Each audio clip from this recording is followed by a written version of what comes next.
Assalamualaikum warahmatullahi wabarakatuh. Selamat pagi semuanya. Kita mulai kembali bahasan materi kita pada mata kuliah keselamatan pasien dan perawat. Jadi topik kali ini adalah terkait tentang manajemen risiko keselamatan kesehatan kerja, terutama di lingkungan rumah sakit ya. Dan kita sebagai perawat memang harus mampu untuk mengidentifikasi dan menerapkan bagaimana mengelola risiko di rumah sakit. Jadi kita mulai saja terkait pembelajaran hari ini dengan tujuan Anda diharapkan nanti mampu mengetahui dan memahami bagaimana manajemen risiko terhadap keselamatan dan kesehatan kerja di rumah sakit. Kita mulai dari definisi risiko ya. Jadi risiko itu adalah potensi terjadinya kerugian ya. Jadi risiko adalah potensi terjadinya kerugian. Ini dapat timbul dari proses atau kegiatan saat sekarang atau kejadian pada masa yang akan datang. Jadi resiko itu potensi terjadinya kerugian. Jadi sebelum kita terjadi suatu kerugian ya, sebelum terjadi suatu kejadian-kejadian yang tidak menguntungkan, maka kita lakukan namanya manajemen risiko. Maka kejadian yang kita anggap sebagai risiko tidak terjadi secara aktual, yang tidak terjadi sesungguhnya. Jadi definisi risiko adalah potensi terjadinya kerugian. Potensi itu kemungkinan terjadinya kerugian. Risiko terjadinya kerugian dapat timbul dari suatu proses atau kegiatan saat sekarang atau kejadian yang masa yang akan datang. Maksudnya apa? Kegiatan yang kita lakukan saat ini bisa jadi ya kerugiannya terjadi pada masa yang akan datang. Nah, ini adalah definisi dari resiko. Kemudian apakah yang dimaksud dengan manajemen risiko? Ya, manajemen risiko adalah pendekatan proaktif ya. Jadi manajemen risiko adalah pendekatan proaktif untuk apa? Mengidentifikasi, menilai, dan menyusun prioritas risiko dengan tujuan untuk menghilangkan atau meminimalkan dampaknya. Jadi manajemen risiko sini adalah pendekatan proaktif. Jadi proaktif itu apa? Kita lebih bisa dikatakan kita mengawali lebih dulu ya, langsung mengidentifikasi dulu, tidak membiarkan ya. Jadi kita identifikasi secara proaktif ya. Kita identifikasi apa yang kita identifikasi, resiko-resiko yang ada. Jadi kita mencari, mengidentifikasi resiko-resiko yang ada, kita nilai dan kita susun prioritasnya. Jadi kita list resiko-resiko yang bisa menyebabkan kerugian ya, baik itu dari keselamatan kesehatan kerja, kita identifikasi, kita nilai, kita susun prioritasnya. Nah, yang terpenting yang mana? Maka itu yang harus kita tanggulangi dulu. Untuk apa? Menghilangkan atau minimalkan dampaknya. Jadi teman-teman semuanya, manajemen risiko adalah pendekatan proaktif. Jadi proaktif itu bisa dikatakan kita bertindak terlebih dahulu ya, mengambil inisiatif ya untuk mengidentifikasi, menilai dan menyusun prioritas resiko ya. Resiko yang lebih tinggi itu diprioritaskan ya, untuk lebih dulu ditanggulangi.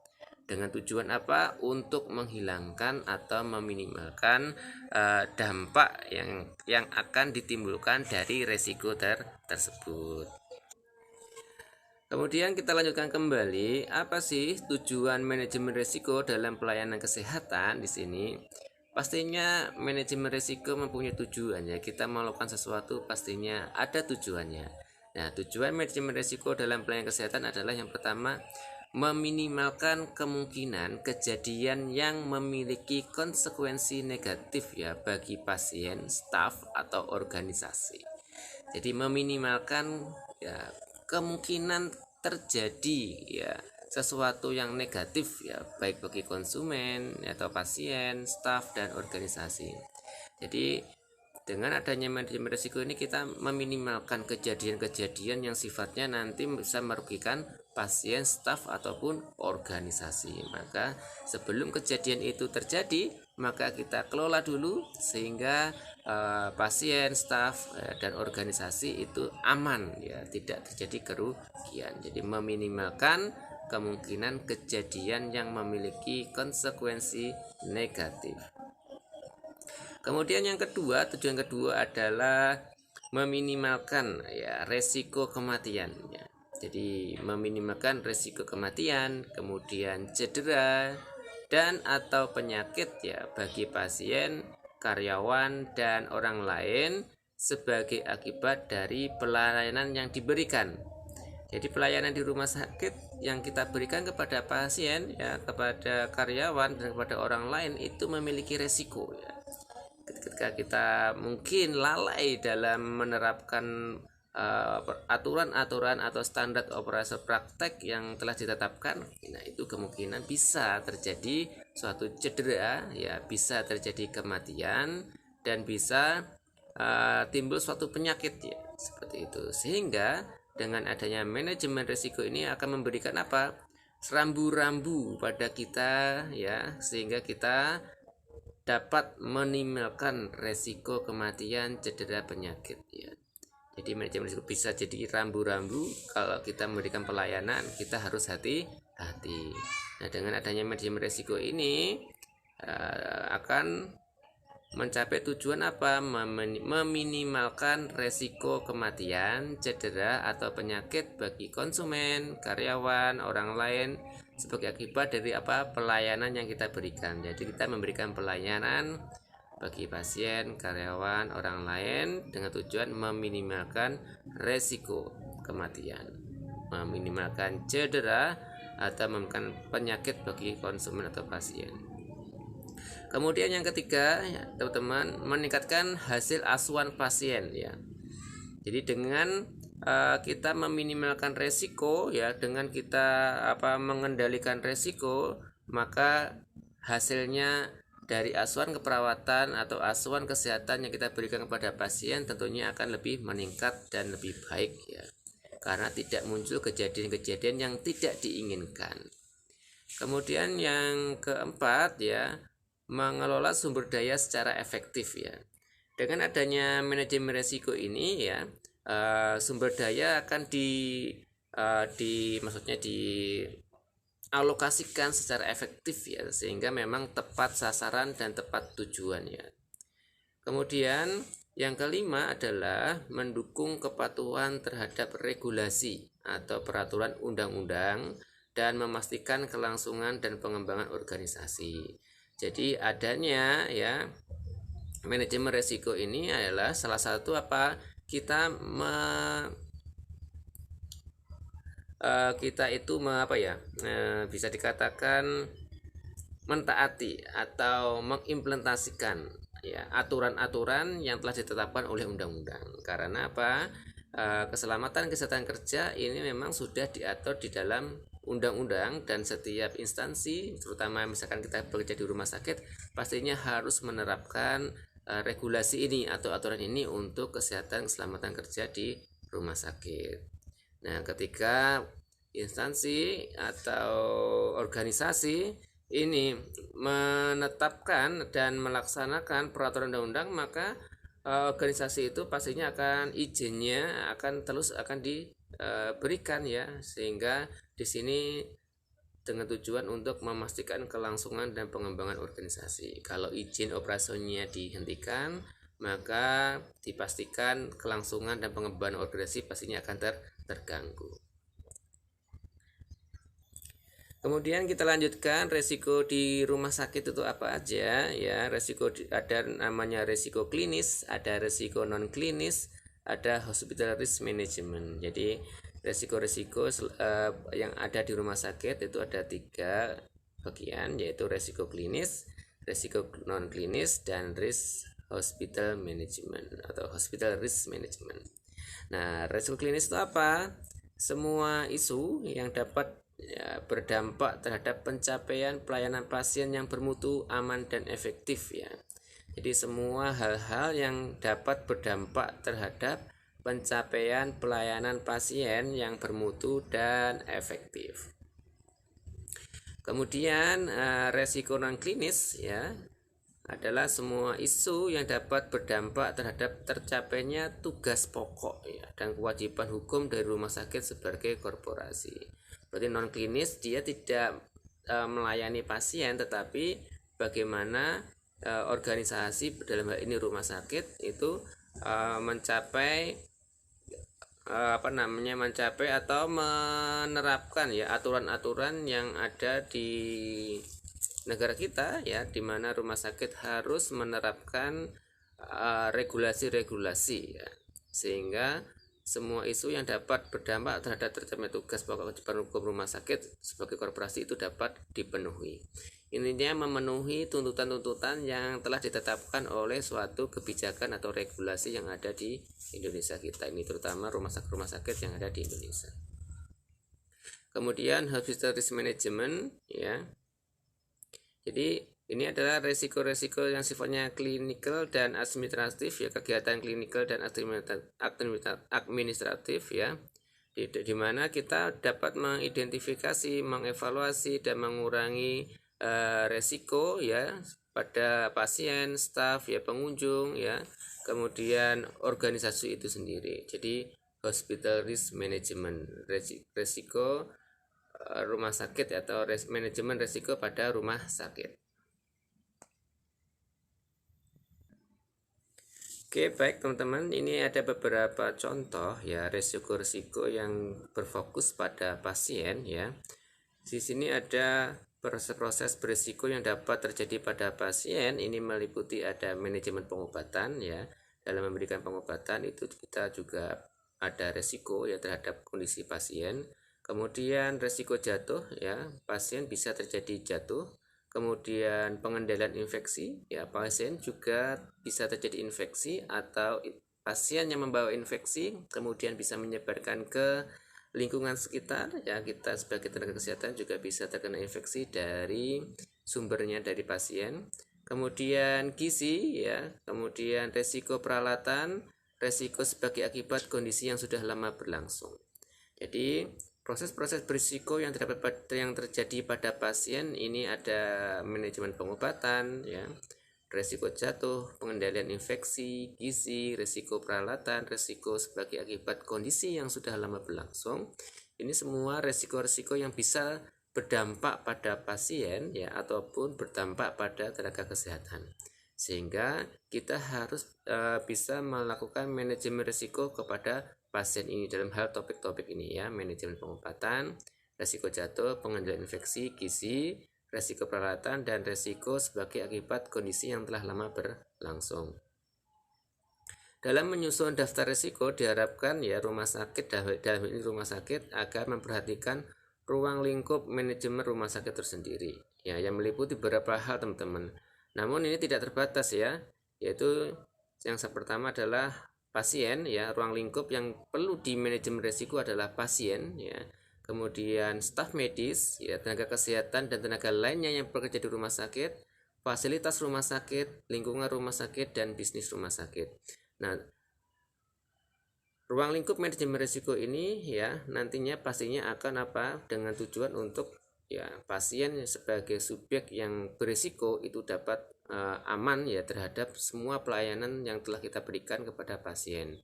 Jadi kita manajemen risiko pada pasien, kita lakukan manajemen risiko pada staf medis sebagai pemberi pelayanan kesehatan ya. Kemudian kita juga manajemen risiko terhadap tenaga kesehatan dan tenaga yang lain yang bekerja di rumah sakit. Dan hal ini juga mereka ini juga memberikan pelayanan kepada pasien ya. Kemudian kita lakukan manajemen risiko pada fasilitas rumah sakit ya. Fasilitas ini pastinya akan digunakan oleh pasien, maka harus fasilitas yang sifatnya aman dan tidak menimbulkan suatu kerugian ataupun cedera.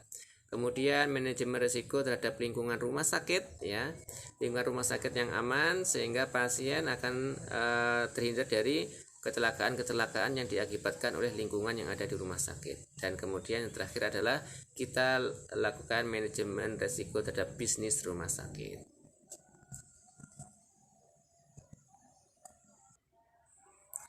Baik, selanjutnya bagaimana kita melakukan proses manajemen risiko ya. Beberapa hal yang dapat kita lakukan adalah kita melakukan komunikasi dan konsultasi ya, kemudian monitoring, audit dan peninjauan ulang, serta kita tetapkan konteks dulu ya, identifikasi faktor-faktor yang mendukung atau merusak kemampuan untuk mengelola risiko. Kemudian yang kedua adalah kita identifikasi risiko, ketika kita analisis risiko, kita evaluasi risiko, dan kita kelola risiko, serta penanganan dan pengobatan risiko. Jadi hal yang kita lakukan adalah kita lakukan komunikasi dan konsultasi, kita maksimalkan keterlibatan semua pemangku kepentingan, kemudian ya setelah itu kita tetapkan konteks ya. Dalam hal ini yang kita lakukan adalah kita identifikasi faktor-faktor yang mendukung dan merusak kemampuan untuk mengelola risiko, kemudian identifikasi tujuan dan sasaran manajemen pelayanan kesehatan dan manajemen risiko rumah sakit. Kita definisikan di sini teman-teman semuanya kriteria terhadap risiko mana yang akan dievaluasi dan tetapkan struktur manajemen risiko. Nah, selanjutnya kita identifikasi risiko ya, kita lakukan assessment atau kita lakukan pengkajian terhadap risiko. Nah, apa yang kita lakukan ya? Yang pertama, apa yang bisa terjadi? Nah, tadi misalkan sumber resikonya di sini adalah misalkan pasien. Apa yang terjadi jika pasien dirawat di rumah sakit? Bagaimana itu bisa terjadi? Nah, kemudian mengapa itu bisa terjadi? Kapan itu bisa terjadi? Untuk siapa itu bisa terjadi? Di mana itu bisa terjadi? Nah, kita identifikasi misalkan resiko penggunaan tindakan invasif ya, misalkan perawat melakukan injeksi pada pasien. Apa yang bisa terjadi? Nah, bisa menimbulkan cedera pada pasien kalau kita salah dalam melakukan injeksi pada pasien. Bagaimana itu bisa terjadi? Kondisi yang bisa menyebabkan cedera pada pasien saat kita melakukan injeksi itu bagaimana? Misalkan pada pasien yang mengalami, ada perawat yang mengalami kelelahan ya gitu, bagaimana itu bisa terjadi? Jadi terjadi ketika perawat mengalami kelelahan ya, sehingga ketika melakukan injeksi bisa terjadi suatu cedera. Mengapa itu bisa terjadi? Ya, itu bisa terjadi karena apa? Satu, kelelahan pasien atau kelelahan perawat ya sebagai pemberi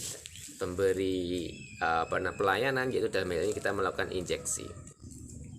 Kapan itu bisa terjadi? Ya saat pemberian pengobatan kepada pasien ya. Kemudian untuk siapa itu bisa terjadi? Yaitu untuk pasien itu sendiri. Di mana itu bisa terjadi? Di lingkungan bangsal keperawatan, kemudian di ruang operasi, di ruang ICU. Nah, seperti itu. Kita identifikasi risiko. Apa yang bisa terjadi? Topiknya apa ya? Topiknya apa? Kemudian setelah itu kita lakukan analisis risiko. Apa kemungkinan frekuensi sesuatu terjadi ya. Jadi apa kemungkinan frekuensi sesuatu terjadi. Jadi di sini kita analisis risikonya. Kalau perawat melakukan injeksi berarti seberapa besar risikonya dan seberapa sering itu dilakukan. Kalau dalam sehari 24 jam ada 3 shift, satu perawat atau ada 5 perawat dan memberikan injeksi sehari 3 kali. Nah, kemungkinan frekuensinya terjadi bagaimana? Sering tidak? Jarang atau tidak? Nah, itu kita analisis resikonya. Kemudian apa konsekuensi, dampak, dan kemungkinan hasilnya? Kalau pemberian injeksi misalkan kepada pasien tidak dilakukan dengan benar, maka konsekuensinya apa? Dampaknya apa? Apa kemungkinan hasilnya? Nah, itu kita prediksi ya, kita analisis resikonya. Siapa yang bisa terpengaruh dan bagaimana caranya? Nah, siapa yang bisa terpengaruh dan bagaimana caranya? Yang terpengaruh di sini siapa? Pasien dan perawat. Dan bagaimana caranya? Itu. Nah, maksudnya dan bagaimana caranya itu adalah apa? Bagaimana caranya ya dalam pemberian pelayanan injeksi pada pasien tersebut ya. Siapa yang berpengaruh? Pasien dan perawat. Nah, berapa tingkat risikonya, seberapa besar risikonya? Nah, ini tergantung dari analisis risiko yang kita lakukan tadi.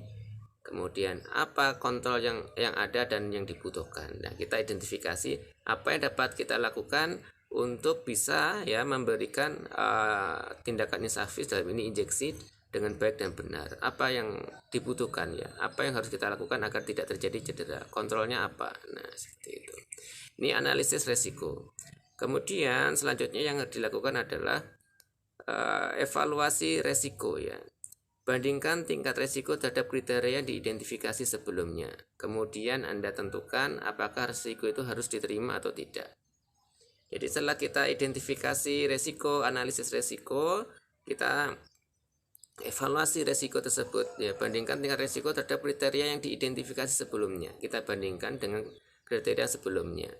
Kemudian tentukan apakah resiko harus diterima atau tidak. Kalau resiko itu diterima, berarti ya kita lakukan manajemen resiko ya, sehingga tidak terjadi hal-hal yang tidak kita harapkan ya. Misalkan tadi saya contohkan terkait pemberian injeksi atau tindakan invasif pada pasien. Kemudian selanjutnya adalah setelah kita terima bahwa kita tetapkan bahwa tindakan invasif misalkan injeksi pada pasien adalah merupakan resiko, maka kita kelola resiko tersebut ya. Dengan cara apa kita kelola resiko tersebut? Dengan cara penanganan ya atau pengobatan resiko. Ya, yang kita pertama yang kita lakukan adalah kita identifikasi pilihan-pilihan yang ada. Jadi kita tetapkan hal-hal apa sajakah yang dapat kita lakukan untuk mengelola resiko tindakan invasif dalam hal ini memberikan injeksi ya. Kita identifikasi hal-hal apa sajakah yang dapat kita lakukan untuk mencegah terjadinya kecelakaan akibat dari tindakan invasif dalam ini. Contohnya adalah memberikan injeksi kepada pasien. Kemudian pertimbangkan dan evaluasi manfaat ya, dan ketidakpraktisan dari pilihan yang telah kita tetapkan ya dalam penanganan pengobatan risiko tersebut. Nah, pilih ya penanganan pengobatan risiko yang paling sesuai ya. Misalkan tadi kita tindakan invasif dan kemudian salah satu contohnya adalah tindakan invasif tersebut adalah pemberian injeksi, ya kita pilih penanganan pengobatan risiko yang aman untuk mengendalikan risiko tersebut. Misalkan kita kelola dengan 6B misalkan. 6B, apa itu 6B misalkan? Benar pasien, benar obat, benar cara, benar pemberian tempat injeksi, benar cara injeksi. Nah, gitu. Kita pilih opsi paling sesuai penanganan terhadap resiko. Itu apa ya, yang tepat. Kemudian siapkan rencana aksi. Ya, siapkan rencana aksi itu adalah kita mulai untuk mengimplementasikan dari penanganan resiko yang telah ditetapkan untuk menangani resiko yang telah kita tetapkan tadi.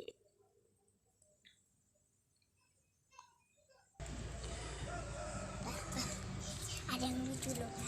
Diam dulu, dibilangin diam dulu kok. Ini tak bilang.